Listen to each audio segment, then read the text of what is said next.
December 7th, 2010 order. Council, please rise. We're going to have this communication led by Councilman Cara, followed by the Pledge of Allegiance, led by Councilman Kurtzau. Father in heaven, bless us as we gather here tonight for this meeting.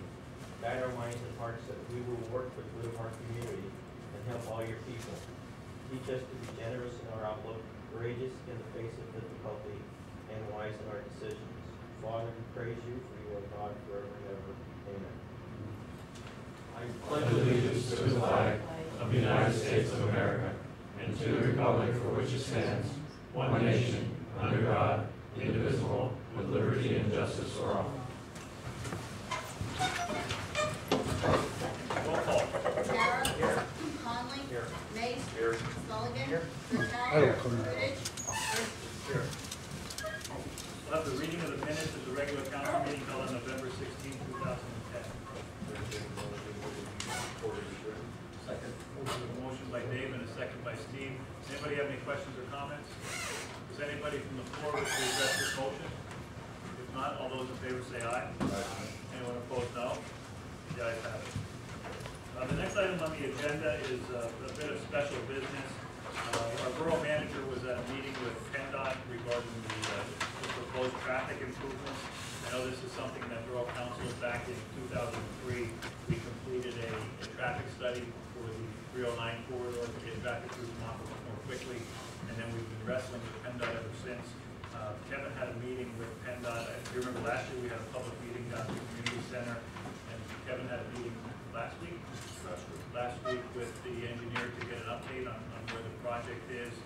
And I asked Kevin to give us an update, just a recap of that, because from what I understand, there's been some changes to that plan, significant changes from what we had proposed, and significant changes from what was proposed at the public meeting. So I wanted to put that first on the agenda while we still have fresh brains and possibly prepare a response for PennDOT.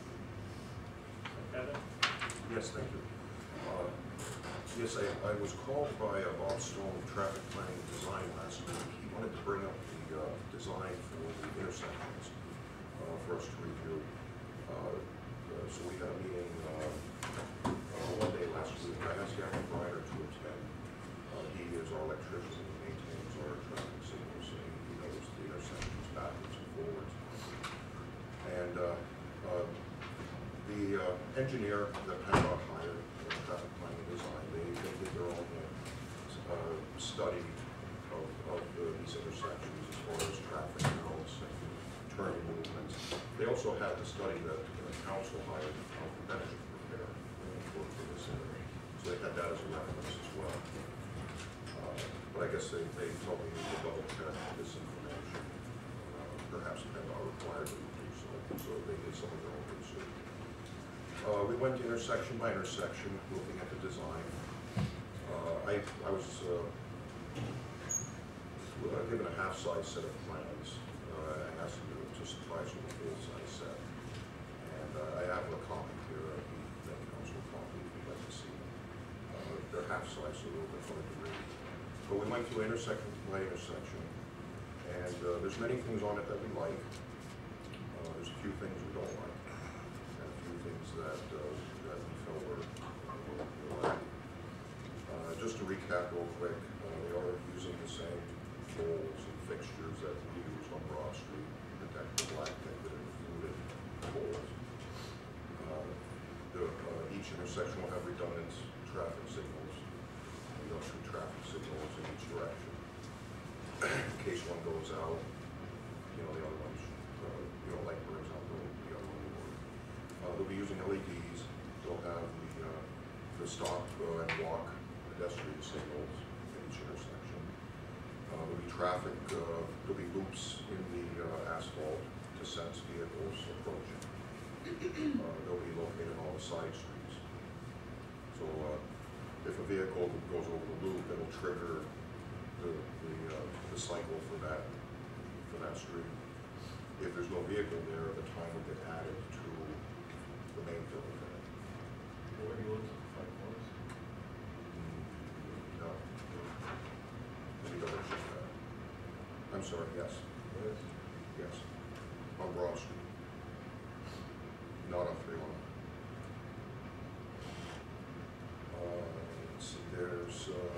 the lights will be synchronized. They'll have emergency vehicle preemption available if we want to use it. So vehicles equipped with preemption, push a button and it'll favor that vehicle in the next cycle. It says that if with these wires they put across the road, if the car doesn't break that, you said the timing will be added to another light? It'll be added to the other direction. So say you're at Spruce and Center. There's loops, traffic loops proposed to that intersection. If a vehicle does not come across that the loop, light will stay green, the light will stay green for a longer time on 309. but it doesn't affect the light that might be a couple blocks down. It wouldn't affect another light. Yeah, The lights would be synchronized. doesn't Montgomery Street have that right now? Yeah, we have traffic loops at several intersections now. If you look on the side streets, you'll see like where someone made a saw cut in the street. Yeah, those are traffic loops. They detect metal when we roll them. And these are sensitive enough to detect motorcycles, scooters, things like that. Using the Spruce Street example that you just cited, I mean, if the car doesn't hit the loop, does it just stay green until the car hits the loop, or it will eventually time out Yeah. which stays green? The light, it will favor 309 until a vehicle passes over that loop. Then it'll go to the next available cycle for that side street. Okay. But they'll also tie in though, like, if you use that same example on Spruce Street, if you're in that cycle with the loop, because the lights are already tied in, the one at Cedar Street will also be tied in that, which will also extend, correct? Because I can't answer that. But I'm saying it does nothing if you're gonna extend, and that's why I understand that those lights are synchronized and looped into each other. Because it doesn't make any sense to keep traffic flowing if nobody's sitting on Spruce Street, while all that traffic's flowing, you've got a red light at the next light. Right. That, you know what I mean? So I believe that those lights are all looped in and can be synchronized for that. That was the way I understood it. If they're synchronized, they'll use a radio to synchronize it. The master controller will define it. You're not gonna be stranded that light if you don't want to. You're not gonna sit there for 15 minutes. Yeah, you could be. It'll sit there a little longer than normal. Yeah. Yeah, but it's, It'll go through its regular cycle. You could. You have, surrender like, you for have one one on purpose. Chunk Street Right. now. Because we run into that problem at Chunk and Pine. Yeah. The way the loop is positioned. Well, the wider the lane is, if you have an extra wide lane, it might actually require 2 loops in that one lane. If it's extra wide. Because of voltage drop and stuff like that. But the loops are positioned near the stop here on the red signs, behind the stop. cars just go over. So, yeah, cars are gonna go over. We do have a little bit of a glitch with that going on Trump and Pine where we install. That'll get corrected by this. Let's see, also the intersection at Railroad and Elm will have railroad preemption, much like the 5 Points does, because of the railroad tracks there. In other words, when the train comes, 309 will get the green, and the other direction will get the red until the train passes. So no lights are gonna be taken away. All lights staying. We're not losing anything we have now, but we're not gaining what we expected to get. And what I mean by that is, in our proposal, we have thought a left turn signal on Center Street at the 5 Points for traffic going north, wanting to make a left turn on the Broad Street was a necessity. They're saying that they cannot justify this. When they follow the PennDOT criteria of the left turn signals, it does not warrant it there at the 5 Points. Did they say And that? Al and I are just staring, dumbfounded, and I say, If they you're just kidding me. brings them off. Yeah. What are they So basing you gotta be kidding me. What are they basing their study on? Their observations, their turning means, their traffic. Did they counts, actually put a our box in study. and monitor the vehicle movement or anything like that? They would stretch those counters across the street. I'm not sure exactly how they did their study. Normally, you would stretch sensors across the street for traffic count. Turning movements, normally you have a guy sitting there marking the turning movements in each direction.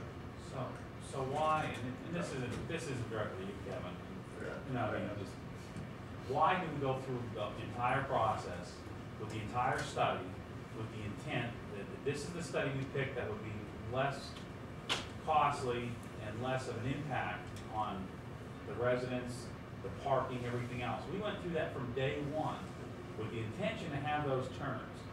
And the plans were built up with those turns in.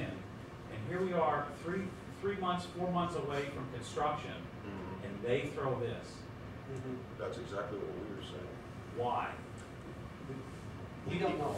He keeps telling me they're following the regulations, criteria for these things, and it doesn't warrant. And I find that hard to believe. Right. Honestly. So- I mean, the whole purpose of us doing the study back in 2002, 2001, 2002, that we finalized in 2003, was to get traffic through Tamaqua a little bit more quickly. Never going to be cheap. But, and then make the 5-point intersection safer by adding left turn out. And for 20, 30 years beforehand, there was always a glitch with, you have to remove some parking spaces, so it was never done. And our plan showed that we're going to remove some parking places on Center Street to be able to get it done. And yes, you summarized it very well. At this end, at this stage of the game, they're changing the plans significantly. So what type of recourse do we have at this point? I mean, other than getting, Senator Arnold, Representative Knowles, anything to say this is a bunch of garbage.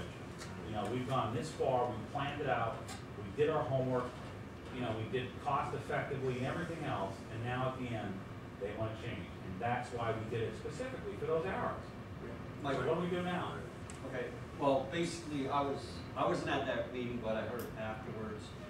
And I actually have one of my friends, which is right here, Andy. He's gonna be taking me, some video of that area. So we have actually documentation, how the traffic is being stuck right there in the middle. And like you said, try to get Mr. Arnold, Dave Arnold on board, Tim Holden, whoever. We need to write letters to them to actually get this back in our plan again. I mean, I'd like to see their criteria on how they determine if it's needed or not, and I'd actually like to see what they did. It's done at hometown, but it's not done in South I mean, you can sit that intersection any time of the day and watch, that's the whole point. It's a mess down there. And we gave thank the left, God we we're had putting a it left right turn there. arrow at Spruce and Center, Are they putting? but not one at the 5-point. I don't understand. I mean, I think that everybody in this room is probably in agreement that it's not acceptable, and I think that we want left turn arrows north to south on 309. That was the whole purpose of starting this 8, 9 years ago. I don't think there should be a showstopper. But You?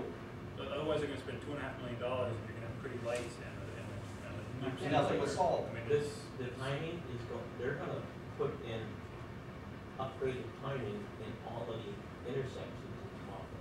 For the 1, 2, 3, 4, for 4 lanes on 309. Right? They're changing all the controls. And they're all be synchronized. And we use the same controls. There's gonna be a left arrow on Spruce Street for the school buses in the morning. They are putting a left turn arrow at Spruce and Center, which is nice. That is nice. But I felt, I'd like to see one at Center and Cedar when you're going southbound. I would, but I wouldn't let it be a showstopper. There isn't one- Don't there isn't one there if either. They don't do this. I don't Can necessarily. they add to it later on? Yes. Yes. We did another 8 or 9 years. I'd like to do it up front. I'd like to do it up front. I think The point is, and I agree with you, we need the upgrade, but somewhere along the line, we need to say, wait a minute, before we go through with this, we want some explanations, we want people to go after them and say, this is what we started with from day one.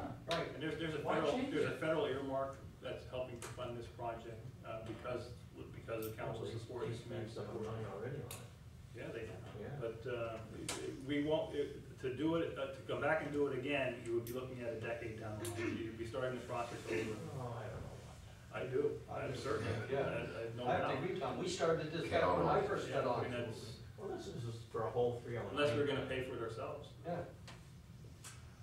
Unless they have a heck of an idea or a reason behind it. Do it because it's on a state It's road. gonna mess up the. Mike, do we need a motion to just, to contact? Going to the engineer, I mean, he understands. He knows us, and he understands. I think you have to go to PennDOT, right, to go to your legislature.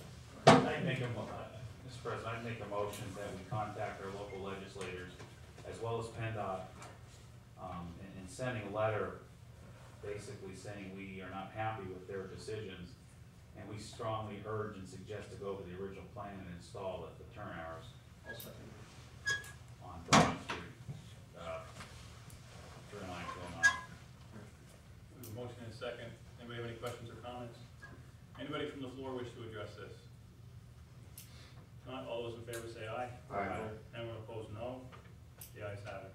And Kevin, if you could make a copy of that available, not only to council, but to the public, if anybody wants to. This is something that's gonna impact us for generations, so. And I think, not that, but I mean, we as councilors send these letters, but I mean, I'd really like the public to get wind of this and say, hey, Start sending. you guys start sending letters and contacting people with PennDOT and your representatives and say, we've got the same issue. And we need to make our voices heard on it. Right. But everybody's going here and missing that intersection. Our solicitor is. Think about public safety right there, you know. You guys drive through it every day. Absolutely, Every and day. commerce, but safety, yes. That's right. Steve, our solicitor is suggesting that we, in the letter detail, make sure we include details about not only the left turn arrows, but also the other improvements that are listed, but specifically the left turn. Especially the point where there's another left turn arrow on another That's street crucial. I mean, I really treat it like it's an appeal of their decision and the reasons why, and especially if you're sending out for legislation. Can you help them? Yeah. Okay. I'll tell you that improvement that they made up at Hometown at 54 and 309, that left turn arrow is like milliseconds. When that thing turns green, you gotta step on it to get through I that. like it, one or two cars get through at a time. And That's then it. Very quick. more and more people are racing through it, and they created a problem there. Oh, I can't believe And they that. didn't add the south, that's all Joey's fault, Joey did that one, was, I'm sure some PennDOT was down there in Canada, but he did, he was the one. Usually 3 cars get through there. It's Adrian. I was watching. If you're behind a If you're truck, lucky. forget it. Yeah, you're done. The truck doesn't even go through. Right. It needs adjustments, certainly. Correct. Except on Wednesday. And we'd be happy to meet with them again. I mean, we've met with them before, and there could be several things going on. When they say there, I mean, could be not enough left turn movement, which I find hard to believe. But one of the other factors that they're trying to determine here, and if you remember some of those early meetings, I mean, we had, the intersections were rated on an A, B, C, D, E, and F, right? Or it's A, B, C, D, and F, I think. And they're trying to get Fs up to, I think it's Cs. Right. So eliminating that time for left turns is one way to increase the time of the intersection. So if that's the rationale for doing this, I don't think it's worth it, you know, for people not to have a safe turn. It could be not just the number of turns that they're making, but also they might just be trying to increase the flow of traffic on 309. But even still, Michael, what's it gonna take somebody to get hurt or killed? That's exactly the case. Get some done? Well, it's just, I mean, after so long, and so many Yeah. meetings, it's just. All right, communications. First I have is from Linda Yovanovich, Executive Director, Tamaqua Area Chamber of Commerce, requesting permission to close the 400 block of East Broad Street from Pine to Greenwood during the 13th annual New Year's Eve ball drop at the ABC Tamaqua High Rise. This event will be held between the hours of 10 p.m. on December 31st to 1 a.m. on January 1st. The street should be posted, no parking, and closed between the hours of 10 p.m. and 1 a.m. when the actual street activities will take place. She's also requesting the Borough of Tamaqua to provide a detour route, traffic control, and police protection for this event. I make that motion that we grant it. We have a motion by Steve, a second by Ken to approve the request. Anybody have any questions or comments? Just clarification, it's not the 400 block, is it? 200 block, isn't it? 200 block. Commission has. You said 400. You're right. Anybody Maybe we're. Anybody from the floor? If not, all those in favor say aye. Aye. Alright, Anyone opposed, no? The ayes have it. Next is from Carl A. Wolf, asking to be considered for reappointment to the position of sewage enforcement officer for the coming year 2011. Michael, we don't do that this year.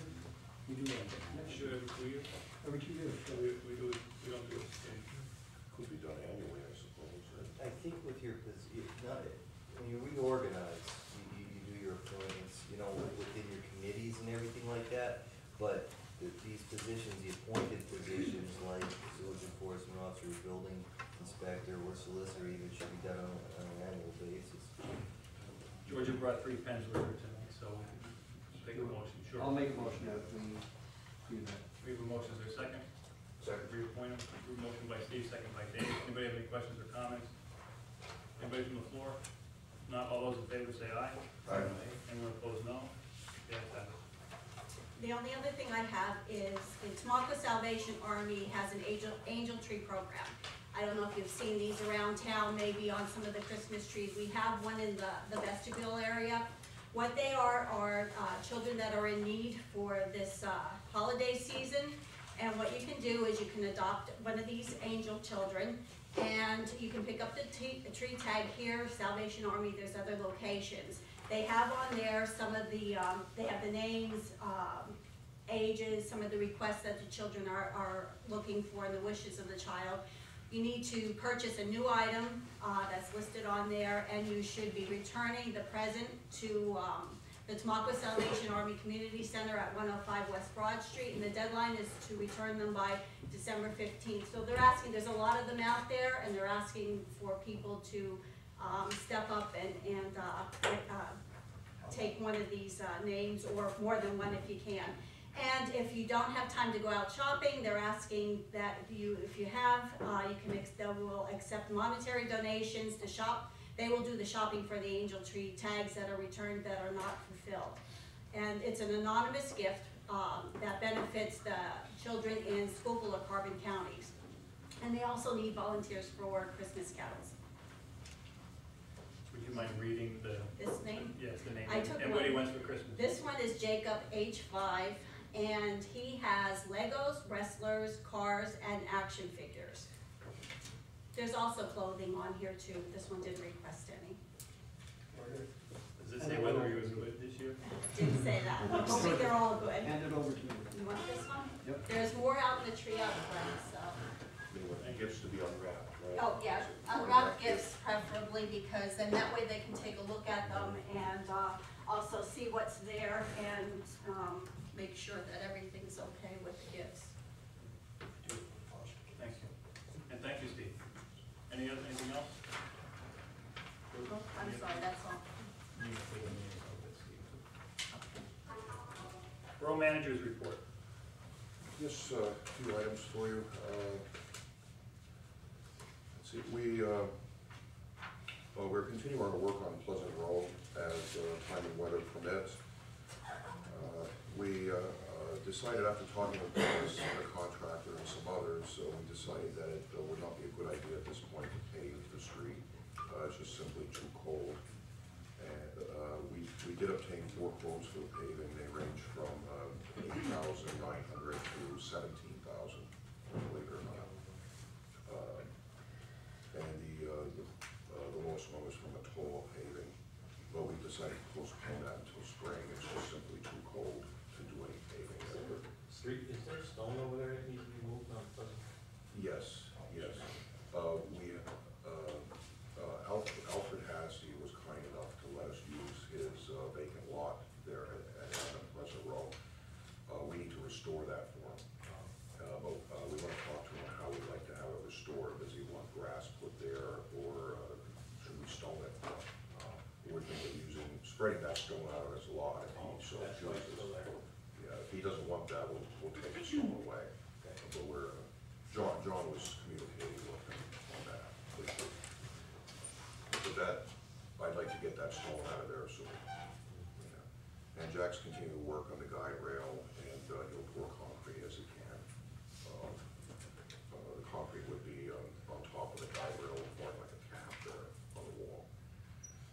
So again, that work continues as time and weather permits. We got all of our Christmas decorations up in time for the Spirit Christmas Festival. That went pretty well. No major glitches there. We've stopped the street sweeper for this year. We stopped it last week, so there's no more street sweeper until spring. And we're prepared for the winter time.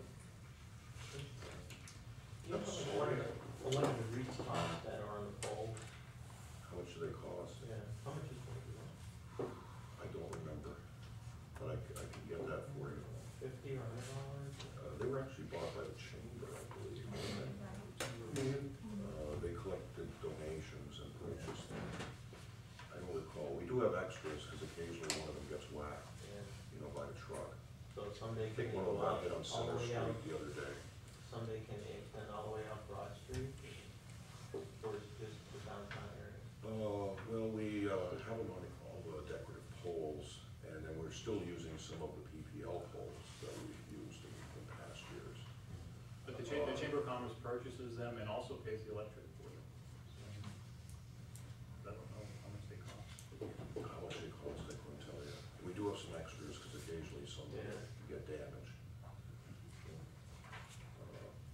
To extend it, we would have to work out something with PP&L to mount more fixtures on their poles, and we also need an electrical connection there and a sensor to turn them on and off. So, I believe there's 90. Believe it or not, I think there's 90 of them. That's a lot. Yeah, that's quite a few. Thank you. Police chief. I just wanted to let everybody know that recently, I think everybody knows, we've had a lot of burglaries in the community. And most recently, a robbery on, attempted armed robbery on Mount Chunk Street. The department's working hard, trying to solve these cases. We've been processing evidence at practically all the scenes, and we're following up on all the leads we can. We're using the resources we have in the community as well as several numerous agencies outside of this community who are assisting us in the investigation. And right now, the officers are working on it. We believe we're gonna be able to resolve a lot of these cases. So I'm just asking the public to be vigilant, keep your eyes and ears open. If you see anything out of line that's unusual, to call us right away. Because a lot of time at an early break, you know, that phone call that you think might not be nothing really opens the door for us. The other thing is, they're working in the surrounding communities also. West Bend also got hit. I talked to other chiefs in other communities, and it seems like it's just not Tamaqua. So I'm not sure whether it's an economic thing or what, but right now, you know, there's a lot of going on. So we've all got to just try to do what we can to stay on top of it. Dave, also Andy called me earlier tonight, well, crime watch will step up their vigilance too. So, yeah, could help out. Yeah, we appreciate it. Thank you, chief. Anything else? No, that's all I have. Committee reports, Public Safety Committee. I'd like to make a motion to adopt an ordinance establishing qualifications to move the chief fire marshal. The ordinance is attached, has been advertised, and should be in order to proceed. I'll second. We have a motion by Brian, a second by Tom. Anybody have any questions or comments? Anybody from the floor wish to address this motion? If not, roll call vote. Kara, Yes. Conley, Yes. Mace, Mulligan, Yes. Martell, Yes. Gursky. Yes.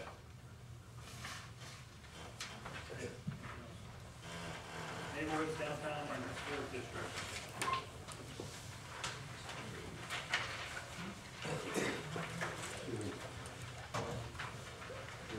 Motion to approve certificates of appropriateness for four projects. The first one is a sign at 267 Rose Street.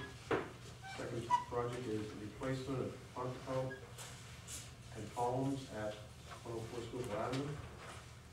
third one is signed at 111 East Broad Street, and the last one, fourth one is a sod work at 22-26 West Broad Street. I'll second.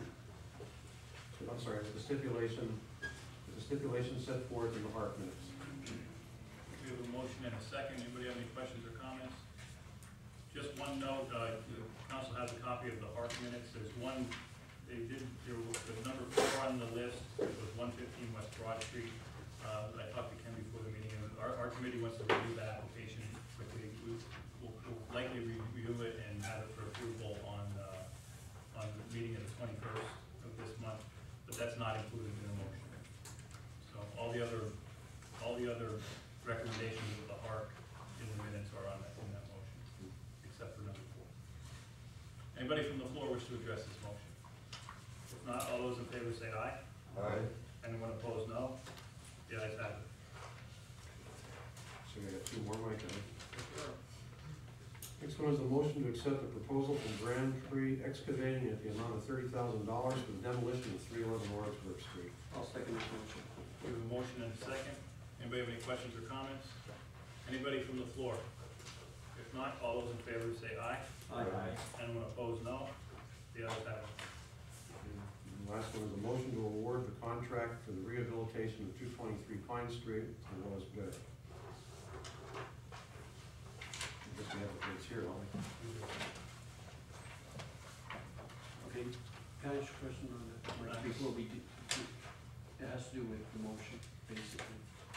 Are we doing these separate motions, or are you doing them together? Just saying the whole. And you want to do one motion or 2? Doesn't Yeah, matter. more than one.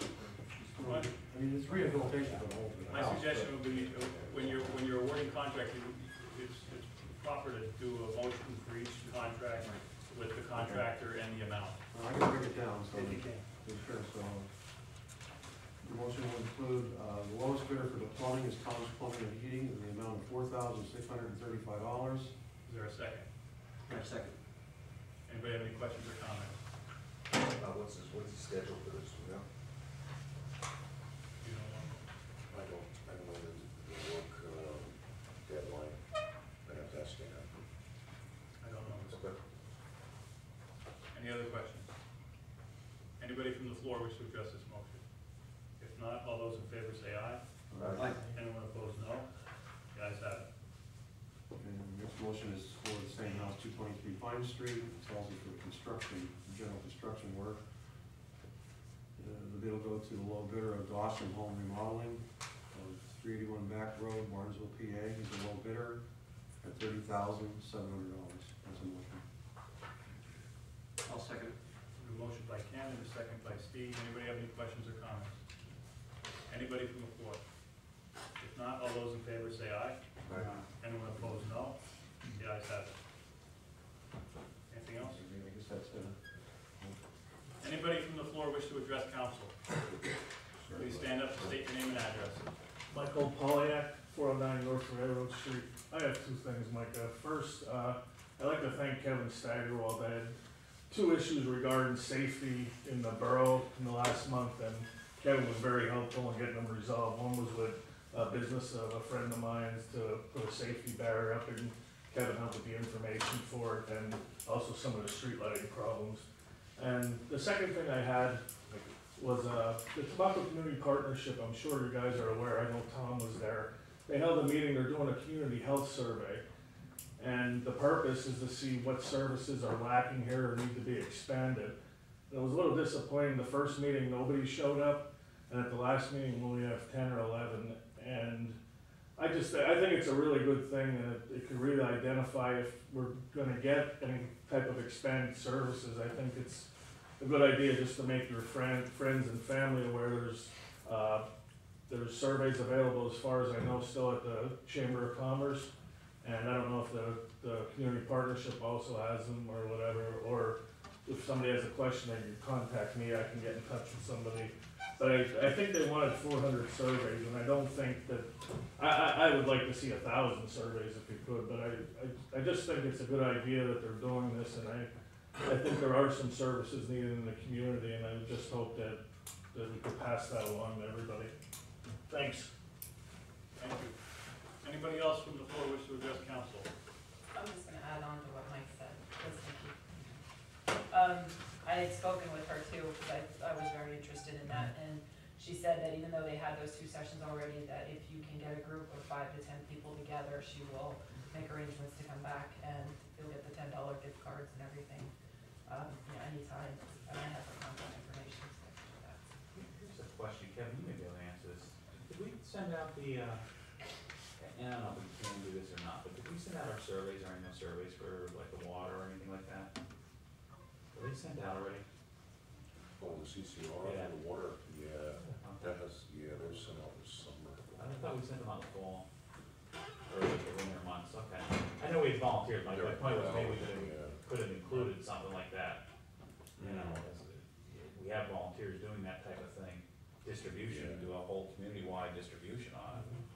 But it's something that's still possible, do we, the volunteers that still do it for the water end, that anybody looking for type of community service or anything, or is that? I don't know if we have any community service people at the moment. Maybe an idea, a way to get it out there is to look into it. Would be permitted to use the phone system for that.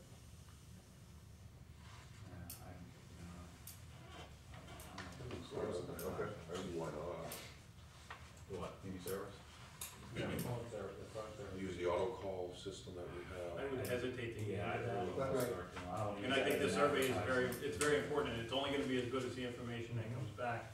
And if Mike fills out 1,000 surveys, it's gonna be a good survey, but it'll be only representative of one person's thoughts and knowledge.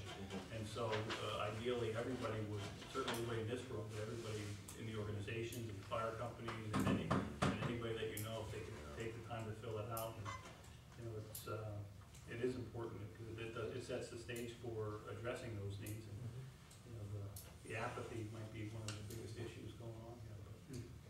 But I don't know how we get the word out if we don't. Then you could send every household a survey. Was it in the community or was it? Going out. I'm not sure if it was in there, and I did mention it in my article, but I don't know if there was anything else. What if Kathy could put it in her community news? That attracts a lot of attention. You couldn't ask Chip to put them in people's doors as he would read the meter, would you? Is that crazy?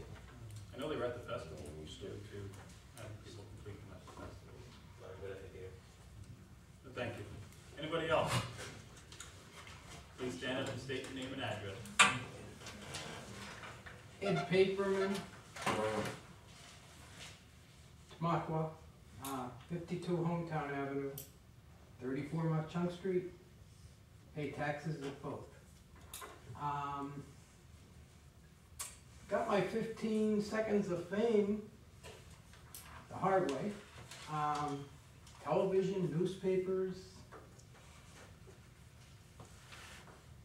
I have to thank a gentleman over here at the table who showed me something with his mental and physical health during the recent tragedy at my business. Dave Mattson really came through like a champ.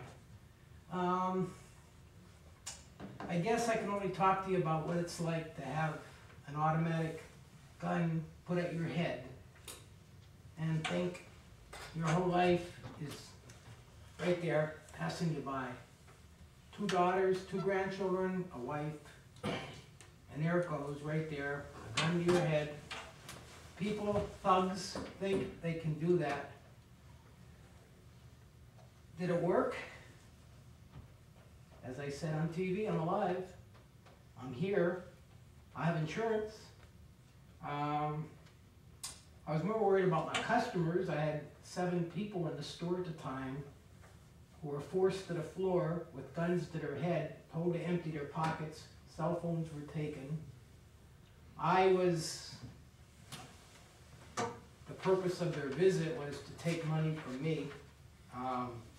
They came in at 9 o'clock roughly in the morning, opening of the store. I don't really think they expected to see people in the store. They wanted to get me alone. I think their plan was to get in and out as quick as possible, take the money and run.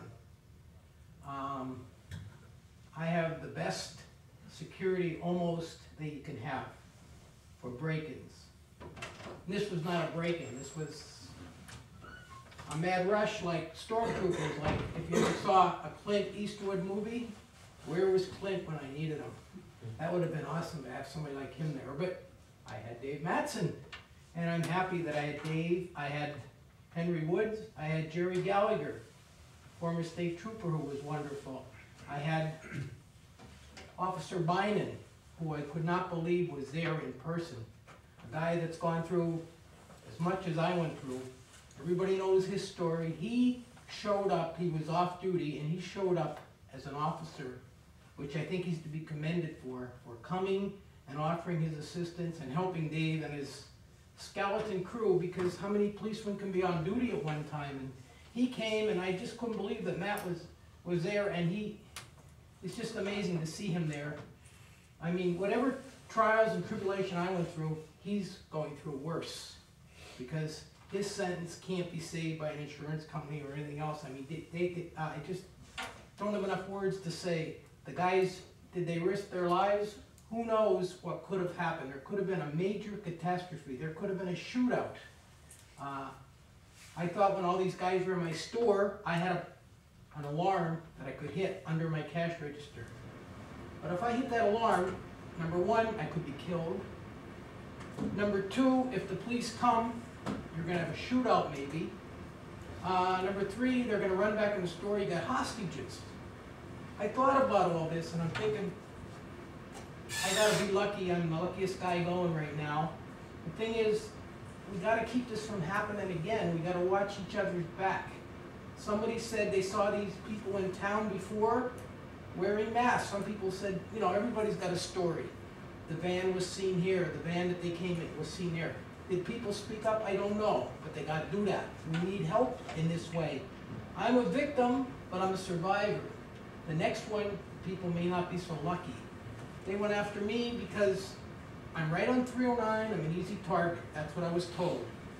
Come and get me because it's right there, in and out, take the money. 3rd of the month, Senior Citizen Day. Can you imagine what would have happened? And I am a banking alternative. I'm state licensed with the state and with the IRS. I have obtained certificates from both. So I offer people the opportunity to come in, get their checks cashed, in and out. They don't have to wait so many days. I have cash, I give it to them. What would have happened if I'd had 3 or 4 senior citizens in there at the time and they've seen these guns? They would have had heart attacks and died. I mean, thank God they weren't there. I had some young kids from Lansford who were coming from work at Transwestern, Cuck's Turkey Farm. There was a gentleman there that spoke no English. He had to have an interpreter there to find out what he went through. And I mean, these people to me were like heroes too, because one guy tried to get up and he was hit with the barrel of a gun on the head and got 15 stitches. The guy had $28 taken from him, if I recall, from the newspaper story, and he came back in the afternoon with the stitches. Will you still cash my check? I said, sure. What the heck? I mean, I'm glad you're back. There's a girl that was in there that's afraid her check's still in her purse. Her mother told me she's afraid to come into your store.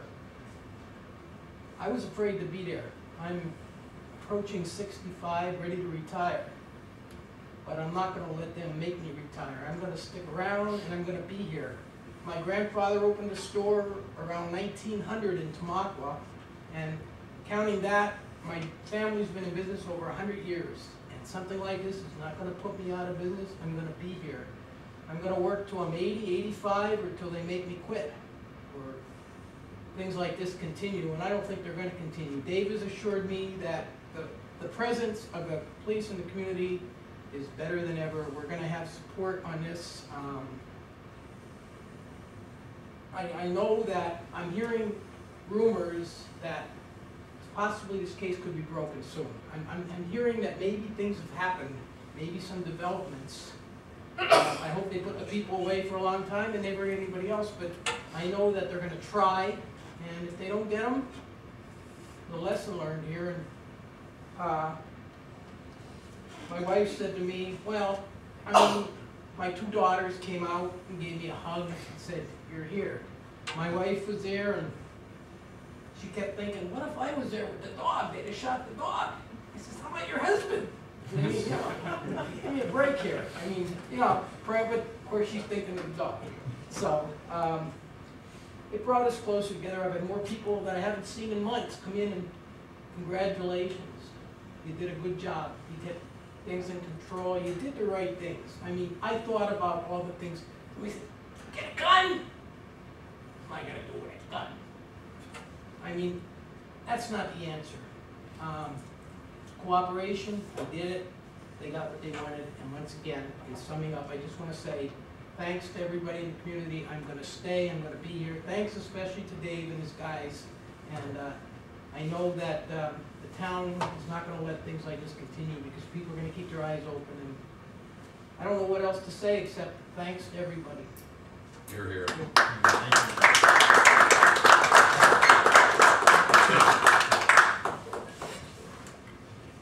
I'll just echo a few things. You know, thank you for keeping yourself together, Eddie, and you know, the community will stand together. There is a lot of things happening right now, but the Crime Watch is here. Anybody who wants to join, we certainly need members. If you don't wish to join, just be a vigilant community member where you watch out. If you see something, don't hesitate. Call 911. Something looks suspicious. Get our officers out there. If we don't know about it, we can't get to it. Watch your neighbors, watch your community, keep an eye on everything as best you can. Whether you're going to church on Sunday morning or you're picking up some groceries on Saturday night, no matter when you're out, just keep a good close eye on things and help support our department. But the Crime Watch certainly is out there, and we certainly could use a boost and membership. Anybody would like to join, for a minute you can spend out there, or 10 hours a week, whatever you can give, we certainly do appreciate that. On a similar but different note, I was at the West Penn Township meeting last night, and that's the last municipality that hasn't finished their survey for the police regionalization study, and they assured me that they'll have that together in the next week or two, because we want to get that first part of the feasible study going in early part of January. Everybody else has filled out their surveys and are into GCDP. Touched on what Michael had said earlier. We have a lot of street lights out. I know many calls have been made, and it took some time, but we did get, I believe, all of them up and running at this time. I believe they were all here. Thanks, Tom. Very good. All right. Check. Fantastic. Thank you very much. That's all I have. So the member of the community would like to speak? Oh, I'm sorry, please stand up and state your name. Yeah, howdy. I apologize. Name's Kevin Shin, live on 256 West Cottage Avenue here in Tamaqua. I came down to here mostly. I too would just like to echo and perhaps amplify a point or two about Ed's situation and the general picture. After all, I hope to goodness these particular miscreants are caught. However, should they be caught, this may not be the last time. Let's face it, we are at crossroads here. There is a general perspective.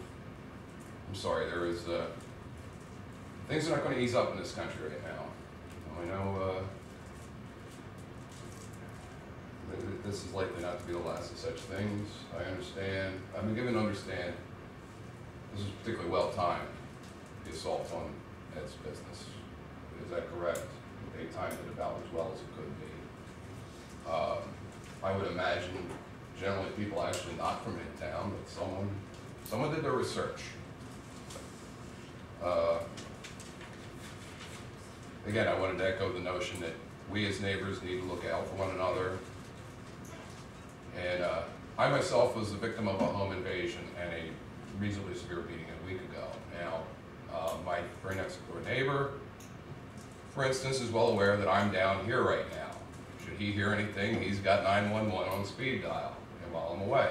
And when I get home, I'll be calling the neighbor. That very night, he heard some thrashing around. I stupidly answered the door. I was upstairs getting ready for bed. What was going on in my case? If it was a robbery, if the motive was robbery in my case, it may have been a personal thing in my case. I'm not certain. The robbery was botched. There had been some planning involved, but perhaps the fact that I put up resistance better and longer than they anticipated prevented them from so much as going through a drawer or opening my medicine cabinet. They managed to snatch my wallet off the top of my dresser and my cell phone off of my desk.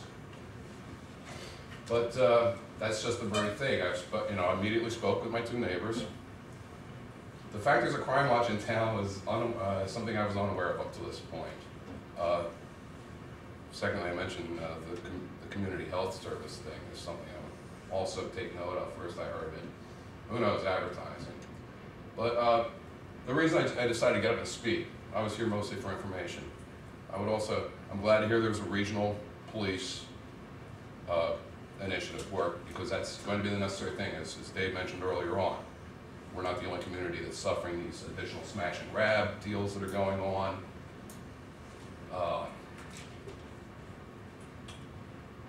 Further, my personal experience tells me also when they do this, I know there's not going to be any more money coming from the Commonwealth. There's not going to be any more money coming from the Fed to help fund these things. And we're already taxed as much as we can stand, and there's nothing that's going to come. There's nothing on the horizon that looks like it's going to increase our tax base.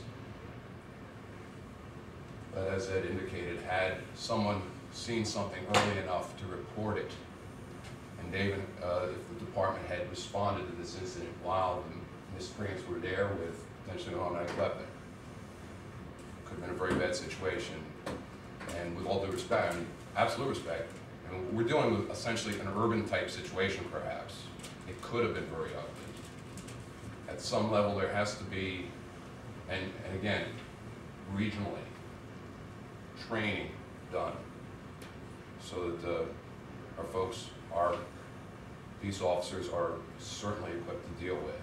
Speaking just in the context I'm giving you, it was 10 years ago, approximately 10 years ago, actually on New Year's Eve in Fairbanks, Alaska, where I was living at the time.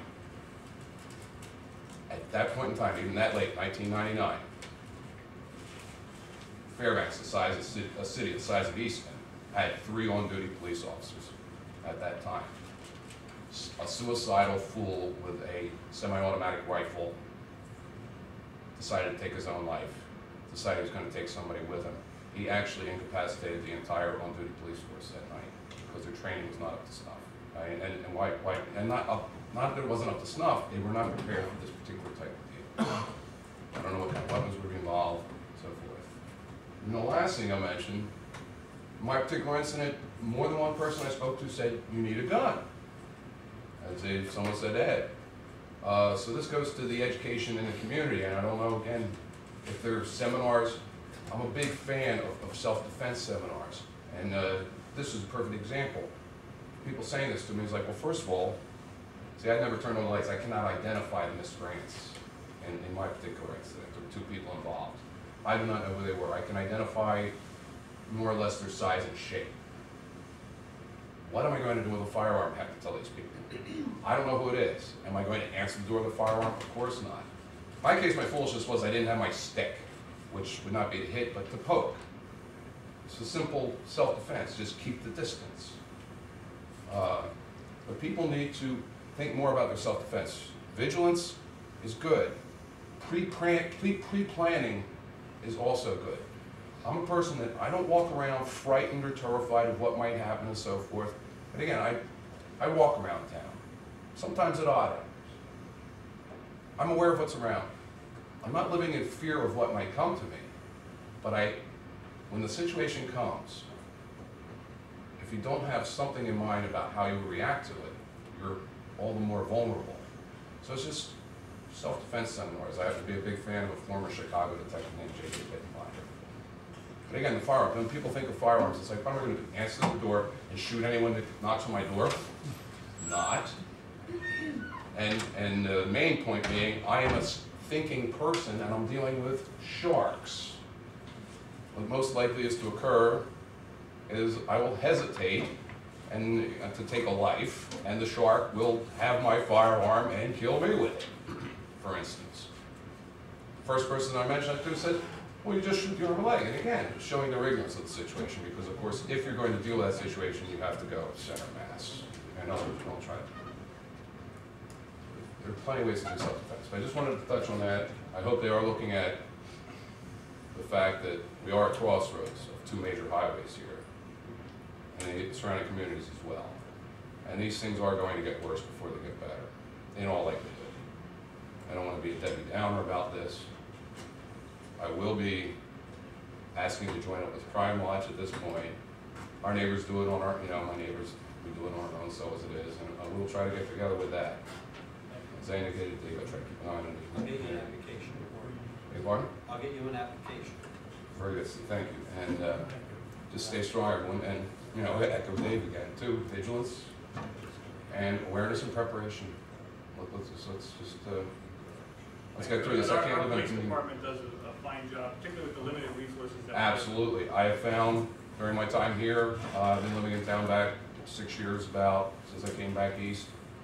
Reaction time seems to be very sound, but they'll be stretched thin. For instance, if someone was being assaulted up on Dutch Hill while they were investigating that would have been different. So again, the community has to really pull together in any event. But yes, I would echo, they do a fine job as far as I can see. Thank you very much. Anybody else? Solicitor's report. There's an appeal by Running Mountain Road Railroad, under taxes to, the county. We're a party because the property is located in Tamaqua Borough, so is the school district. What I'm gonna do is what we did last time on the appeal, rely on the county and their briefing, what their actions are, so we'll be sending a letter, if it's okay with council, we'll be sending a letter to Judge Miller indicating that there's no need to duplicate that work. The county's more than adequately equipped to move on the tax assessment. You need a motion to do that, or just Let's do a motion just so we have it in your case. Second. A motion by Stephen and a second by Dave to send a letter to the county solicitor. To the judge, I think I'm gonna send it to the judge because we have to have a copy, a pre-trial statement and things like that done, and I don't think we need to do that. Okay. Anybody have any questions or comments? Anybody from the floor? Not, all those in favor say aye. Aye. Anyone opposed, no? The ayes have it. At the last meeting, there was a change, there was the SOP for the cameras that the chief had prepared and that the mayor gave up. I reviewed it, I had some changes on it, they're minor, but I could get with the chief and talk to him about it, but I have it in a correspondence, so if it didn't get to you already, we should have it shortly. Anything else, Mike? No. Unfinished business. New business. President, I'd like to make a motion to allow an easement to be put in place for sidewalk installation along the Alfred Reservoir Access Road for the possibility of future development. Second. So a motion and a second. Anybody have any questions? What, Steve, look like you have questions. What are you done? Yeah, what is this? To explain it, the development that's going on Alfred, they have some issues as far as what they needed to comply with as far as a cul-de-sac and a second access. Whether the access is gonna have a gate or not, the bottom line is their plans right now, they'd like to use the road as a secondary access to the development. And they, at their own cost, will put up a new gate further down. They will put a new road in for our use as well as their use to the gate. And then the other thing was they would put sidewalks in also to take from the parking lot at the reservoir down to the gate through that area. But in order to do that, where they are as far as the distance they need from their property line over with a road, if they need that extra 3 feet to put sidewalks in, they're on our property. So what we're saying is if that's gonna be the plan, we would be willing to give them an easement for them to install the sidewalks. I mean, it's an improvement, it's not a cost to us, and, like I said, it's an improvement. If it helps them in any way to move along with their plans, I think it's a great idea. We have a motion and a second, but just to be clear, we would have to, at a later date, if this were to come to pass, have to approve the easement, the actual easement itself.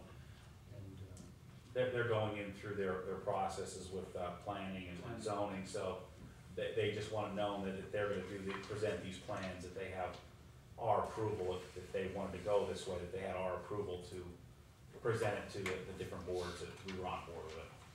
It's a double board, isn't it? Have to Anybody- Notify the commission as soon as possible. Yes. Again, there's nothing in stone right now, but it's just in case. Anybody else have any questions?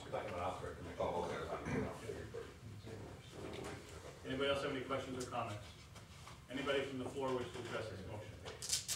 If not, all those in favor say aye. Aye. Anyone opposed, no? The ayes have it. Any other new business? Yeah, just like to make a comment, Mr. President. I have a letter here from our chief, stated yesterday, it has to do with the sad state of affairs of some of our police cars. I won't read the whole thing, I just like to make a comment here, and read a little bit of the bottom. Attaches a detailed report from the borough mechanic, Dave Lesniak. In my opinion, we need to replace at least one vehicle immediately and another one in the near future to ensure the safety and the welfare of the officers and the citizens of this community.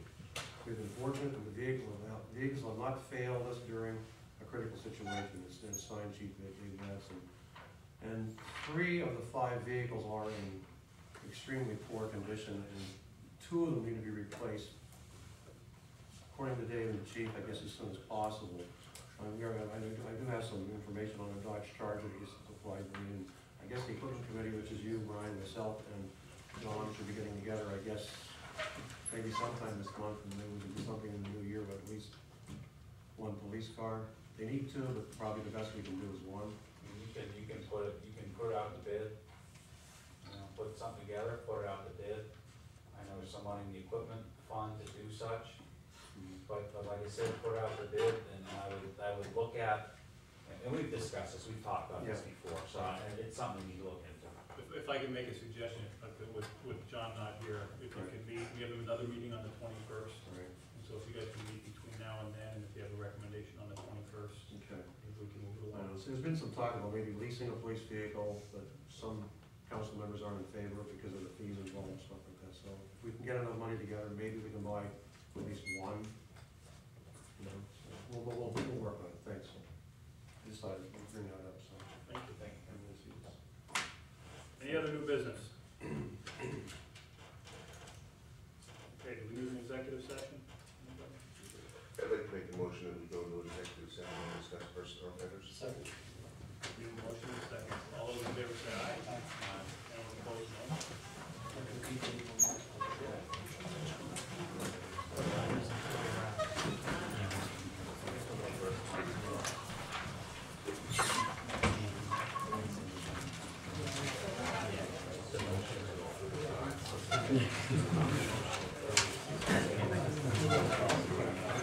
It's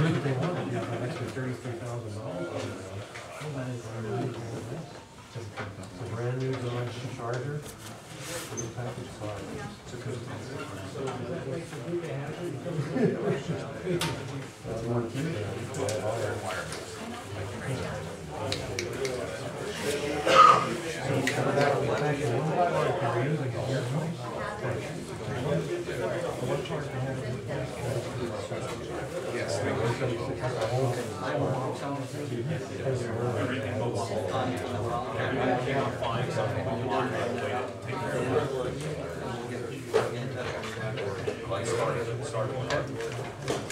Thanks a lot.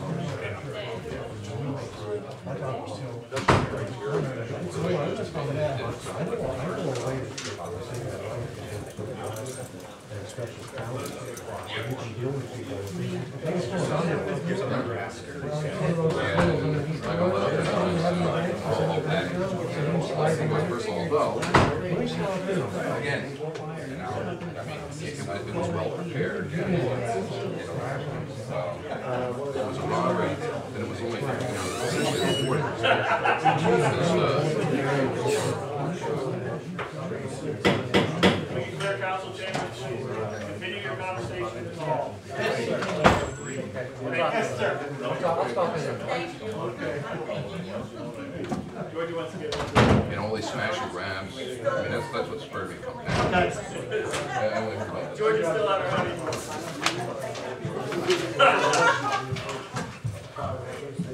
They want to finish. I said you got an extra 33,000 They just park it in front of the store. Yeah. Get a blown up version. burglar bars on, that's. That's nice.